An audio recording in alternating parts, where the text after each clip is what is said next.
अस्सलाम वालेकुम, मैं और बाब जहांगीर, आप देख रहे हैं प्रोग्राम व्यापार। अगर आप समझते हैं कि पाकिस्तान की इकॉनमी सिर्फ और सिर्फ इंपोर्ट पर ही चल रही है तो ऐसा बिल्कुल भी नहीं है। चूँकि जो इस फिस्कल ईयर का पहला महीना है यानी जुलाई, इसके जो ताज़ा तरीन फिगर्स सामने आए हैं वो बड़े ही हौसला अफजा हैं। और इसमें जो पाकिस्तान की टोटल एक्सपोर्ट का फिगर रहा है वो 10% इजाफे से जुलाई 2026 में अब ये बढ़ते हुए 2 अरब 96 करोड़ डॉलर तक पहुँच गई हैं, जबकि गुज़िश्ता साल इसी महीने में ये तकरीबन 2 अरब 69 करोड़ डॉलर थी। अब इसमें सबसे अच्छी बात यह है कि इस कामयाबी में एक बार फिर टेक्सटाइल सेक्टर ने बड़ा ज़बरदस्त किरदार अदा किया है। जुलाई 2026 में टेक्सटाइल एक्सपोर्ट 1 अरब 83 करोड़ डॉलर रही हैं, जो गुज़िश्ता साल के मुकाबले में तकरीबन 9% ज़्यादा है।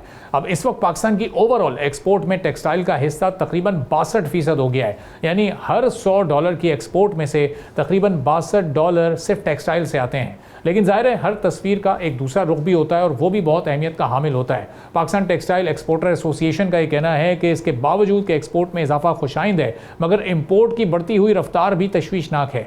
जुलाई में इन्वेस्टमेंट के गर्ज से की जाने वाली मशीनरी की इंपोर्ट में 43% इजाफा हुआ है, जो अच्छी खबर समझी जा रही है, क्योंकि नई मशीनरी मुस्तकबिल की प्रोडक्शन कैपेसिटी बढ़ाएगी। लेकिन खाम माल की इंपोर्ट 23% बढ़ी है, जो एक्सपोर्ट ओरिएंटेड इंडस्ट्री के लिए मुस्बत इशारा हो सकती हैं। अब असल मसला कंज्यूमर प्रोडक्ट्स की इंपोर्ट है, जिसमें 27% इजाफा हुआ है। इसका मतलब यह है कि मुल्क में ऐसी प्रोडक्ट्स ज़्यादा इंपोर्ट हो रही हैं जो फौरी इस्तेमाल के लिए, ना कि मुस्तकबिल में एक्सपोर्ट बढ़ाने के लिए। ऐसी इंपोर्ट ज़र मुबादला के ज़खायर पर बोझ बढ़ाती हैं। यही वजह है कि अगर एक्सपोर्ट्स में 10% इजाफा हुआ है, मगर ओवरऑल इंपोर्ट तकरीबन 18% बढ़ गई हैं, जिसके नतीजे में ट्रेड डेफिसिट भी मज़ीद बढ़ जाने का खदशा है। पाकिस्तान की एक्सपोर्ट कई दहाइयों से एक ही मसले का शिकार रही है। कुछ अरसे तेज़ी आती है, फिर दोबारा एक स्टैटिक पोजीशन आ जाती है। पाकिस्तान टेक्सटाइल एक्सपोर्टर एसोसिएशन के मुताबिक मसला आलमी मंडी नहीं है, बल्कि मुल्क के अंदर मौजूद बुनियादी रुकावटें हैं, और इन रुकावटों में महंगी बिजली और गैस के साथ टैक्स रिफंड में ताख़ीर और कुछ पेचीदा टैक्सेस निज़ाम है, जो कि इसमें असल रुकावट है। अब हमने देखा कि ये जो बढ़ता हुआ फिगर है, क्या नए बजट में जो फैसिलिटेशन प्रोवाइड की गई हमारे टेक्सटाइल सेक्टर को, ओवरऑल एक्सपोर्टर्स को, क्या उसके नतीजे में ये फिगर बढ़ा है? क्या ये मोमेंटम आगे भी आने वाले महीनों में इसी तरह से जारी रहेगा?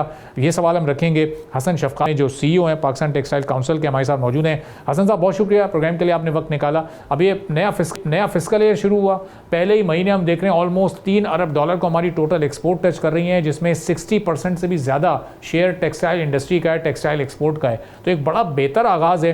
क्या वाकई बजट में जो ऐलानात हुए, जो इंसेंटिव्स अनाउंस किए गए, वो बड़े बेहतर थे एक्सपोर्टर्स के लिए? बहुत शुक्रिया अरबाब साहब। मेरी आवाज़ आपको क्लियर आ रही है? जी बिल्कुल आ रही है, बिल्कुल आ रही है। आप अपनी बात शुरू कीजिएगा। हाँ जी, बहुत शुक्रिया। ये बिल्कुल खुश आइंद है, लेकिन इसमें थोड़ा सा, जैसा कि आपने खुद इब्तिदाइये में बताया कि पाकिस्तान टेक्सटाइल एक्सपोर्टर्स एसोसिएशन ने भी इस चीज़ का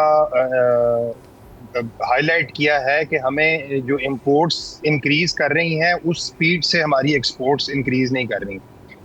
जुलाई के अंदर एक तो जो मेजर फैक्टर है, मैं आपके सामने ये रखूंगा कि रिसेंटली आपने सुना होगा कि US ने पाकिस्तान के ऊपर फोर्स लेबर की जो इन्वेस्टिगेशंस थी, पाकिस्तान और उसके अलावा 60 के करीब दूसरे मुल्कों के ऊपर in continuity of the previous tariffs 10% का टैरिफ लगाया है। इस टैरिफ की वजह से आगे जो है वो पाकिस्तान को प्रॉब्लम फेस करनी पड़ेगी। इस चीज़ को मद्देनज़र रखते हुए जो सोर्सिंग कंपनीज होती हैं, स्पेशली US बेस्ड, वो इन चीज़ों को देखते हुए इमीडिएटली ज़्यादा ऑर्डर्स बुक कर लेती हैं। जब उनको नज़र आ रहा हो कि आगे फ्यूचर में प्राइस इंक्रीज होगी और डिमांड इसकी वजह से सप्रेस हो सकती है, तो बड़ी कंपनी ज़्यादातर इमीडिएटली फ़ौरन उसी प्राइस के ऊपर ज़्यादा ऑर्डर्स प्लेस करती हैं। लास्ट ईयर में भी अगर आपको याद हो तो हमने अगस्त के अंदर एक बड़ा जो है वो इंक्रीज देखा था, और उसके पीछे भी यही वजह थी कि जब उस वक्त पिछले साल जो ट्रंप एडमिनिस्ट्रेशन के टैरिफ्स थे, उसकी वजह से extra buying different sourcing companies ने, जो बड़े बड़े बायर्स हैं यूरोपियन यूनियन में, US में, तो वो अपने ब्रांड्स इन्वेंट्री को बिल्ड करने के लिए ये ऑर्डर्स प्लेस करते हैं।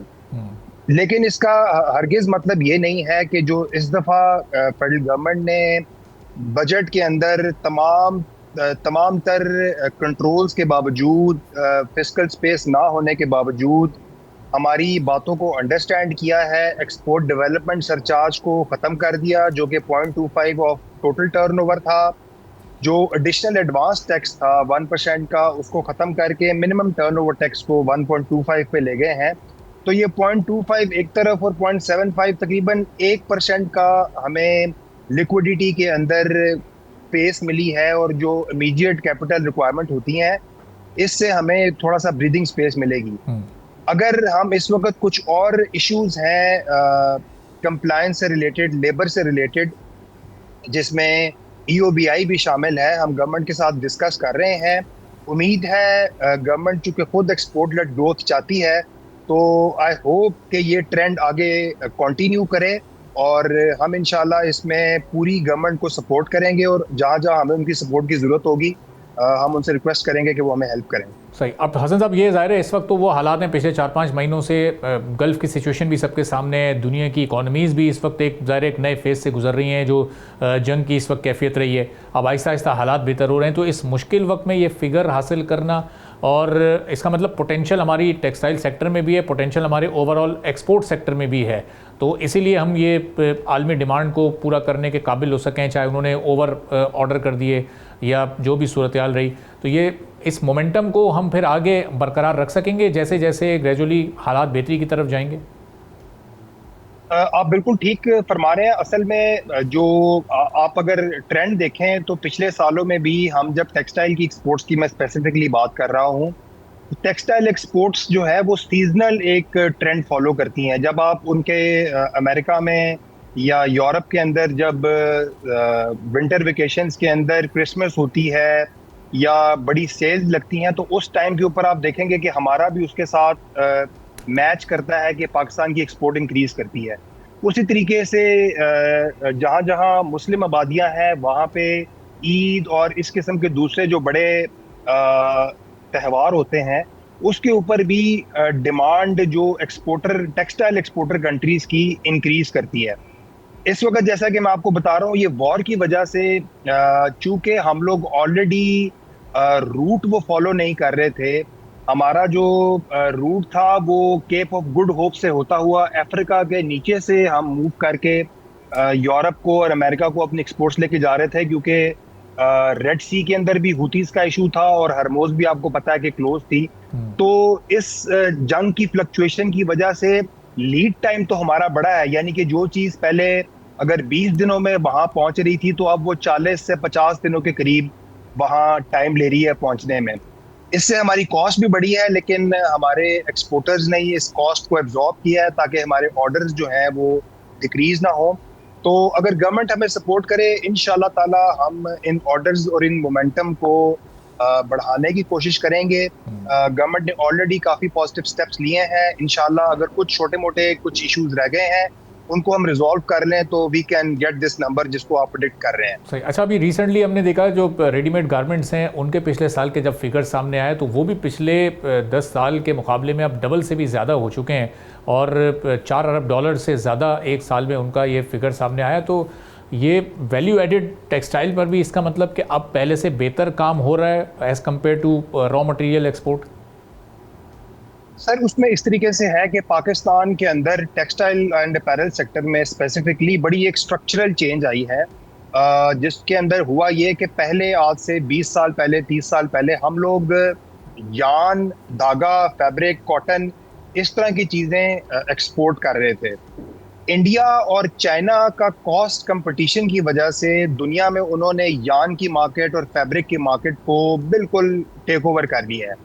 इवन पाकिस्तान के अंदर जो हमारी अपनी लोकल इंडस्ट्री है जो कि यान और फैब्रिक प्रोड्यूस करती है, वो इस कंपटीशन को फेस कर रहे हैं और गवर्नमेंट के साथ इसको बारहा टेकअप कर रहे हैं। लेकिन हमारे जो टेक्सटाइल सेक्टर है उसके अंदर उन्होंने इस चीज़ को विजन में सामने रखते हुए अपनी ही जो उनका टेक्सटाइल की वैल्यू चेन थी, जो उन्होंने पहले कॉटन में और यान में और फैब्रिक में इन्वेस्ट किया था, फर्दर उन्होंने इन्वेस्टमेंट्स की और वैल्यू चेन के अंदर अपना जो फुट स्टेप है वो इंक्रीज किया।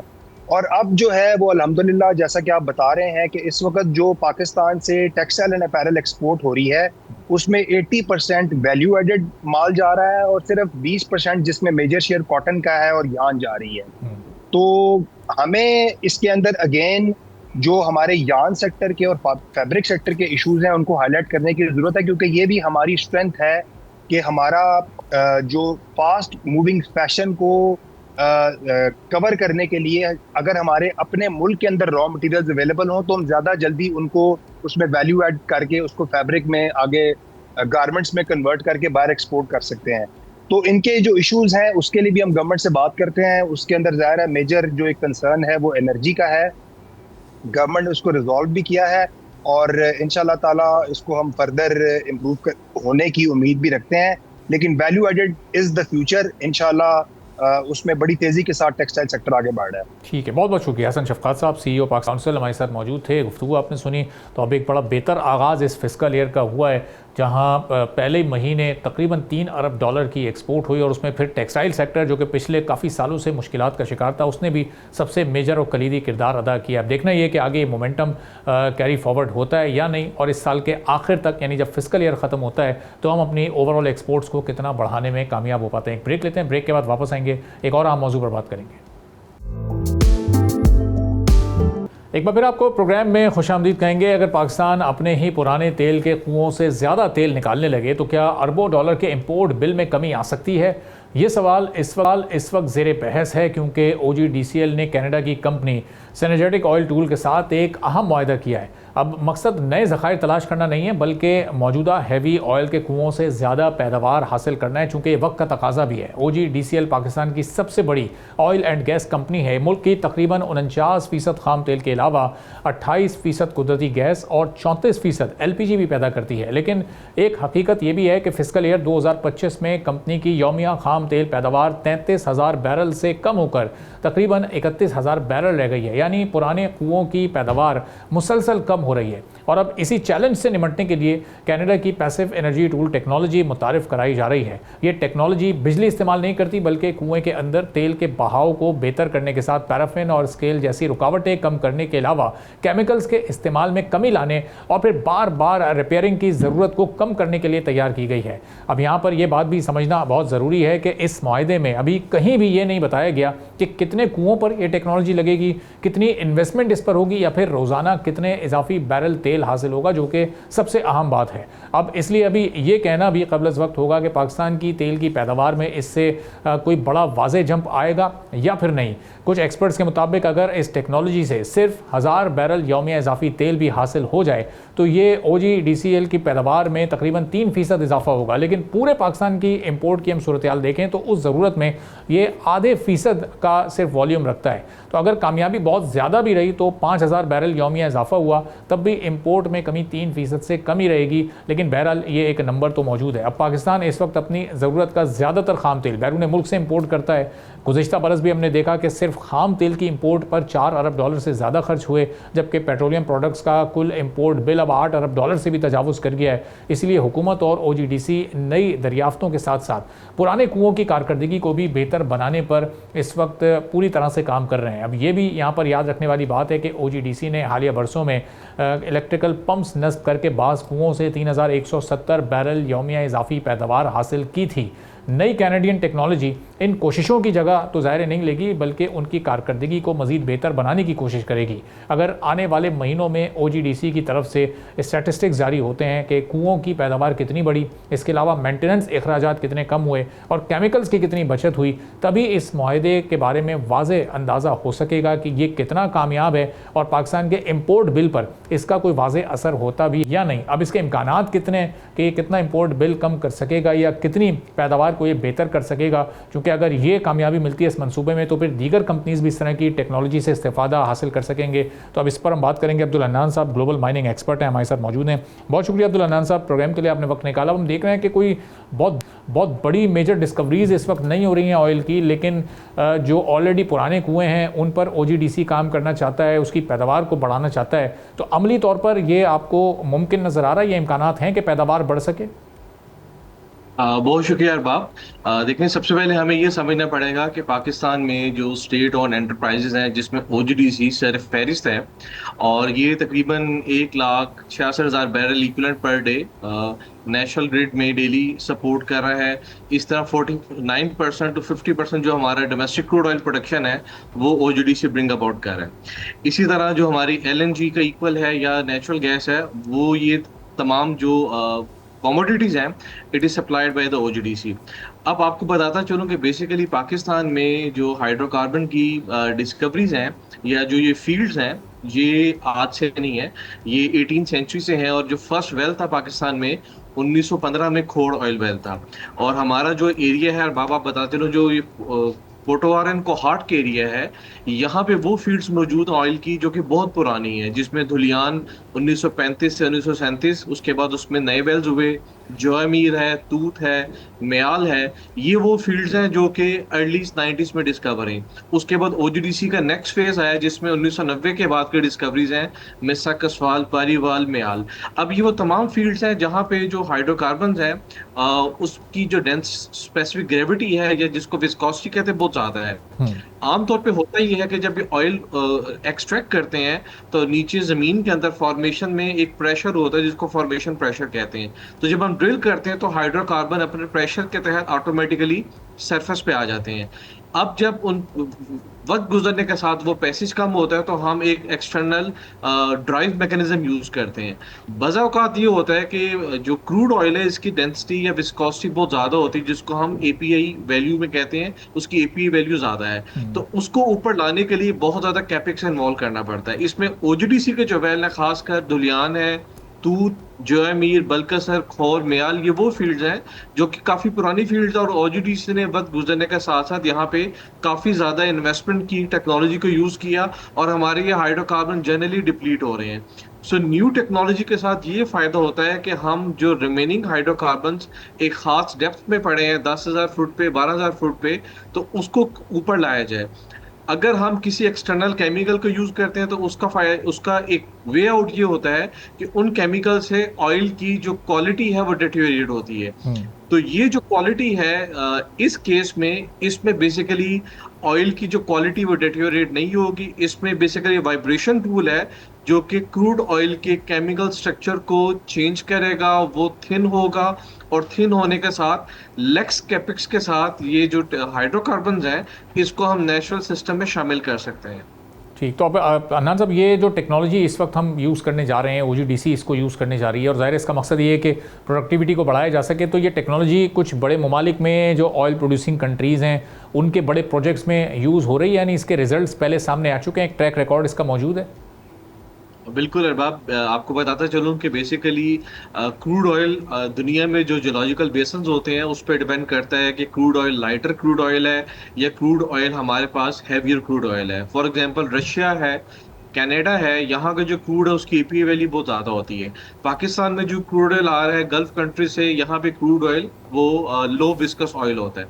तो जहाँ पे ये इश्यूज हैं कि जो बाय डेपोजिशन ही क्रूड ऑयल बहुत थिक होता है, तो वहां पे इस टेक्नोलॉजी को यूज किया जाता है। इवन कनाडा के अंदर भी जनरली जो हाइड्रोकार्बन का सोर्स है वो टार सैंड्स हैं, जो अनकन्वेंशनल हाइड्रोकार्बन है। तो ये कैनेडियन कंपनी, और ये 2000 से इन्होंने ये टूल्स डेवलप किए हैं, और with collaboration with the Colorado school of mines, वहाँ का जो मेटलर्जिकल डिपार्टमेंट है उनके साथ इन्होंने मिल के इन टूल्स को डेवलप किया। और कोई 20 साल की हिस्ट्री है जिसमें इन टूल की कैपेसिटी में ये एक्टिविटी हुई। आपको मैं बताता चलूं कि इसमें बेसिकली ट्यूबिंग टूल होता है, ट्रिम टूल होता है, और साइनर्जेटिक ब्रोडर टूल है। तो इस टूल से होता ही है कि जो जमीन के अंदर थिक क्रूड ऑयल है उसको वाइब्रेशन के जरिए उसकी विस्कोसिटी को डिस्टर्ब किया जाता है, उसको थिन किया जाता है, और इससे क्या होता है कि फ्लो ऑप्टिमाइज होता है। जब फ्लो ऑप्टिमाइज होगा तो उसका बेनिफिट क्या होगा? बेनिफिट इसका ये होगा कि जो एश्योरेंस है फ्लो की वो बढ़ जाएगी।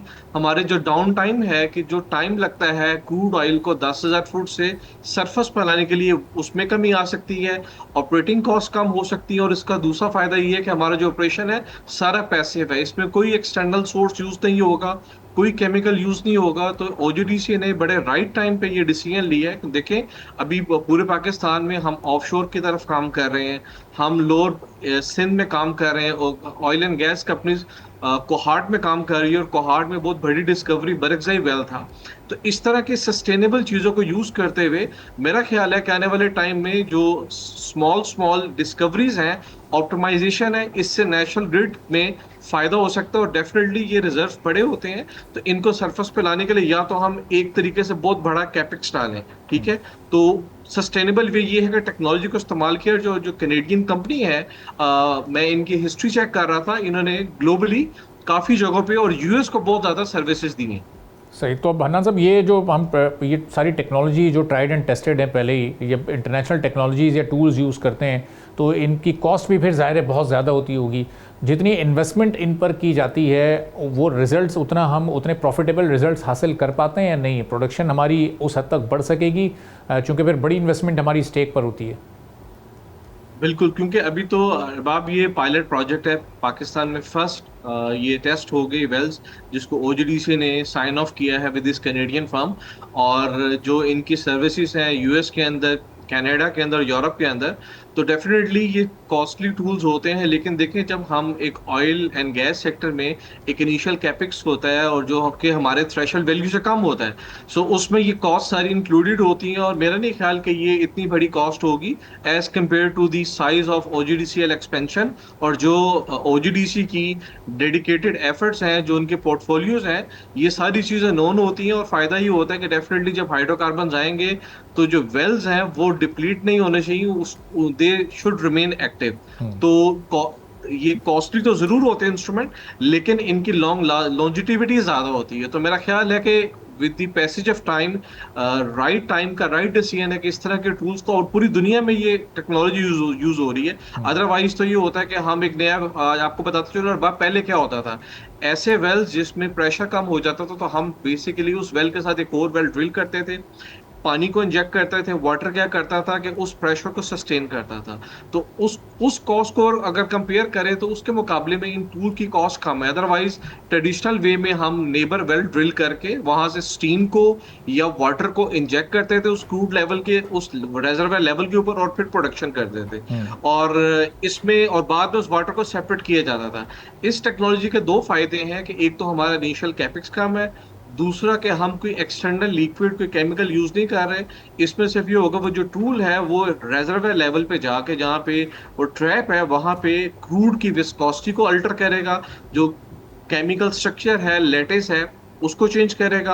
और डेफिनेटली जो कंपनी है, इन्होंने ऑलरेडी वर्ल्ड वाइड अपनी टेस्टिंग की भी है, तो मेरा ख्याल है कि इसके अच्छे रिजल्ट्स आएंगे। सही। एक आखिरी सवाल हन्नान साहब, एक ब्रीफ कमेंट इस पर भी कीजिएगा कि ये एग्जिस्टिंग वेल्स पर इस तरह की इन्वेस्टमेंट या इस तरह के प्रोजेक्ट्स पर काम करना ज़्यादा बेहतर है, या फिर नई डिस्कवरीज भी हमें कुछ चाहिए? चूँकि एग्जिस्टिंग वेल की कैपेसिटी या उसका पोटेंशियल तो हमें ऑलरेडी पता होता है कि ये कितनी प्रोड्यूस कर रहा है, इसमें 2, 4, 5% का इजाफा हो सकता है। कुछ नई डिस्कवरीज पर इस तरह की इन्वेस्टमेंट करना या टेक्नोलॉजी लेकर आना, उसका यूज़ करना ज़्यादा बेहतर ऑप्शन होता है?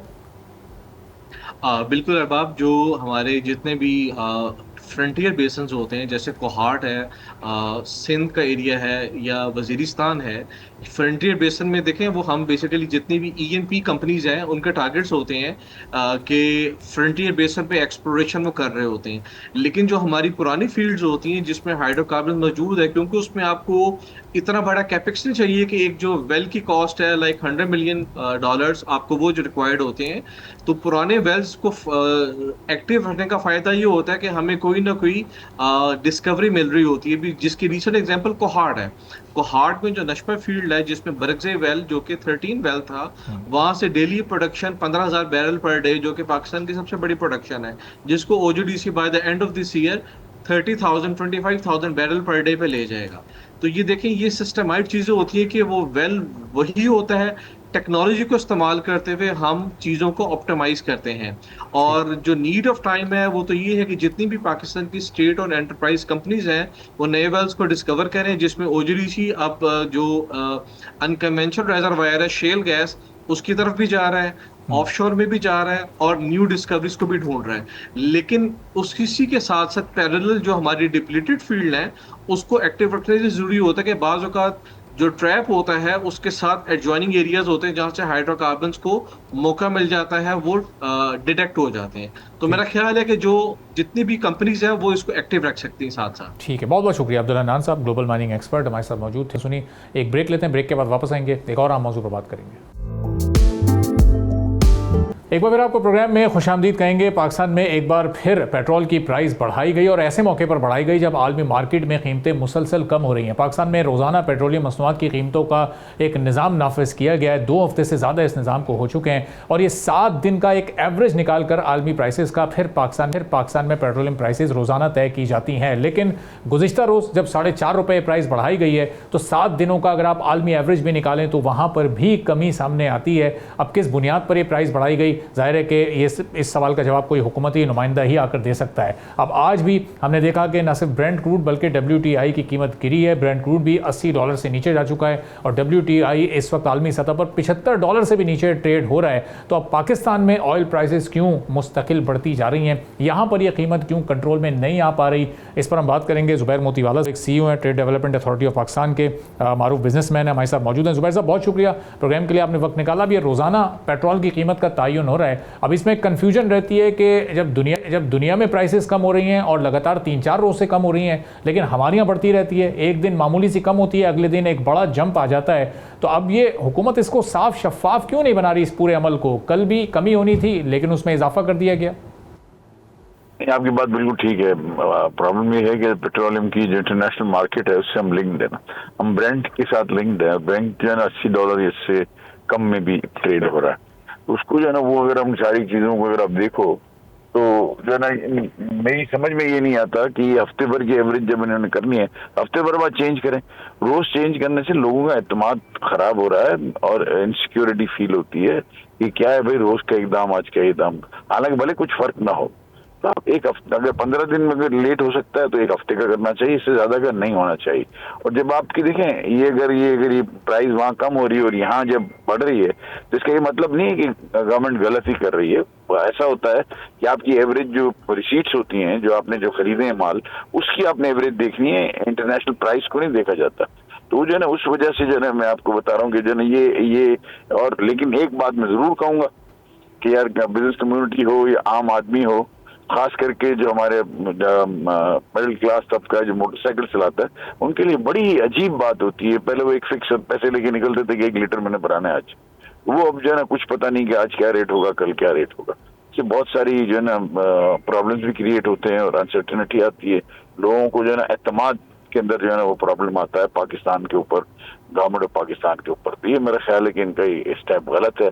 इनको मिनिमम जो है ना एवरी वीक जो है ना उसको प्राइस को ऑल्टर करना चाहिए, अमेंड करना चाहिए, not that you do it every day. Now the crisis मुझे लगता है कि ओवर है। ओमान और ईरान का आज भी जो है ना वो आ गया मरासला भी कि वो मिलके जो है वो कर लेंगे, तो आई थिंक हॉर्मोन्स भी खुल जाएगा, price will come down drastically, बहुत नीचे जाएंगी। मैं इसको देख रहा हूँ, ब्रेंट जो है it will trade between $65 and $70, जो हमारा बजटेड प्राइस है। इसलिए हमको पुरानी प्राइस के ऊपर मुझे उम्मीद है कि इंशाल्लाह ताला पाकिस्तान वापस से आएगा। लेकिन जुबैर साहब, अभी कुछ हफ्ते पहले ही ये ऑयल प्राइसेस कमोबेश इस सतह पर आ गए थे, $70 के आसपास ये ब्रेंट और WTI पहुंच चुके थे, लेकिन उस वक्त भी हमने देखा पाकिस्तान में 300 से नीचे ये कीमत नहीं आई थी, जबकि जब ये आगाज हुआ था जंग का तो ये 256-57 से हुआ था। अगर आपको याद हो कि जब ये जंग का आगाज हुआ और $90-100 जो हो गया था, तो हमने 1.5 महीना जो है ना प्राइसेस को मेंटेन किया था, जिसको जो काबरी ने, जो गवर्नमेंट है, उन्होंने बड़ा कहा था कि हमने 1.5 महीना उसी दाम पे माल बेचा है। ये उसी का डेडलॉक है जिसको अभी तक पूरा करने की कोशिश कर रहे हैं और लेवी को बढ़ा के उस डेडलॉक का जो 1.5 महीने का जो था, जो उन्होंने उसी प्राइस पे पेट्रोल दिया जबकि दुनिया में बढ़ गया था, उसका ही अफसाना है, उसी के साथ वो चल रहे हैं। ये अब इसको इनको लेवी भी कम करनी पड़ेगी जब ये प्राइस ओरिजिनल प्राइस पे आएंगी, और इसके बाद ओरिजिनल प्राइस पे पेट्रोल को भी लाना पड़ेगा। ये तो हो नहीं सकता ना कि आप पेट्रोल से अपने बजट के खर्चात पूरे करें ना। ये चाहते हैं, मैं नहीं समझता कि ये भी चाहते हैं, लेकिन बहरहाल इनका ये किसी सूरत में भी ये काम नहीं होना चाहिए और उसी हिसाब से चलना चाहिए जैसे दुनिया में होता है। आप लेवी आपने इतनी बढ़ा दी है, अब लेवी से आप अपना बजट डेफिसिट पूरा कर रहे हैं, या जो आपका सर्कुलर डेट क्रिएट हुआ वो जो 1.5 महीने की वजह से उसको आप पूरा करने की कोशिश कर रहे हैं, तो ठीक नहीं है। मैं I don't see that is good. Government should जो है ना come up with an system which is sustainable and long term. सही। तो जुबैर साहब, ये 80 रुपए का एक स्टैंडर्ड रखा हुआ है 1 लीटर पेट्रोल पर लेवी का, जो अक्सर वो बेशतर फिर इन हालात में 100 से भी ऊपर चला जाता है। तो ये स्टैंडर्ड कहाँ पर होना चाहिए? ये 50 से नीचे होना चाहिए ताकि कम से कम नहीं, 80 सेंट तो कोई नहीं है, ये 37% है। सेंट में तो फिक्स तो ड्यूटी हो नहीं सकती था। ये 37% है, जो कि पहले मेरे ख्याल है if I am not wrong 26% था, ठीक, उसको उन्होंने 37% किया है। वो जो है ना, यही इसी की वजह से जो है ना ये सारा जो प्रॉब्लम है। जिसी दाम पे भी माल होगा, आप 80 सेंट तो ले ही नहीं सकते। क्या कल अगर ये ब्रांड 60 हो गया तो 80 सेंट कैसे लेंगे आप उसके ऊपर? आप कलेक्ट ही नहीं कर सकते। फिर will be a wide difference between the international price and the price in Pakistan. नहीं, पाकिस्तान में एक लीटर पर 80 रुपए जो ये लिए जा रहे हैं, तो रुपए ले रहे, वो रुपए को आप जब हिसाब करते हैं 37% आएगा। सेंट तो ले ही नहीं सकते वो। अपने सेंट का मैंने कहा नहीं।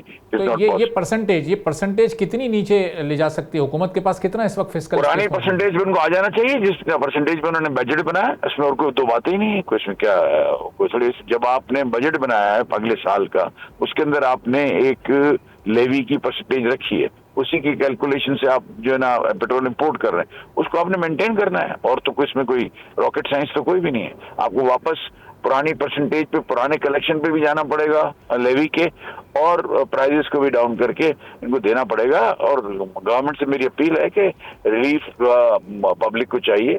अगर आपके पास इंटरनेशनल मार्केट से रिलीफ आई है तो please pass on to the general people.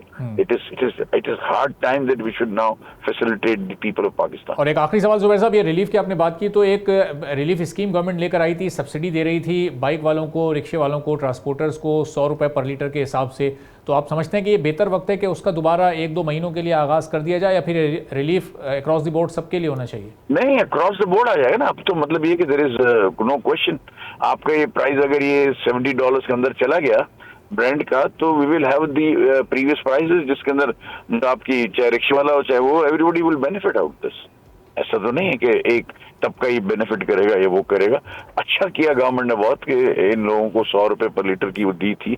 लेकिन अब मेरे ख्याल से कि जब आपका आ गया तो थिंग्स शुड बी नॉर्मलाइज। जो प्राइस फिक्सेशन है वो भी महीने में 15 दिन में एक दफा करते थे, वो दोबारा वापस आ जाना चाहिए। और प्राइसेस को स्टेबल होना चाहिए, और पुरानी लेवल पे आ जाना चाहिए अगर ब्रांड पुरानी लेवल पे आता है। ठीक है, बहुत बहुत शुक्रिया जुबैर मोतीवाला साहब। इसी के साथ आज के प्रोग्राम से इजाज़त दीजिए। अल्लाह हाफ़िज़। सब्सक्राइब करें और बेल दबाएं ताकि कोई खबर रह न जाए।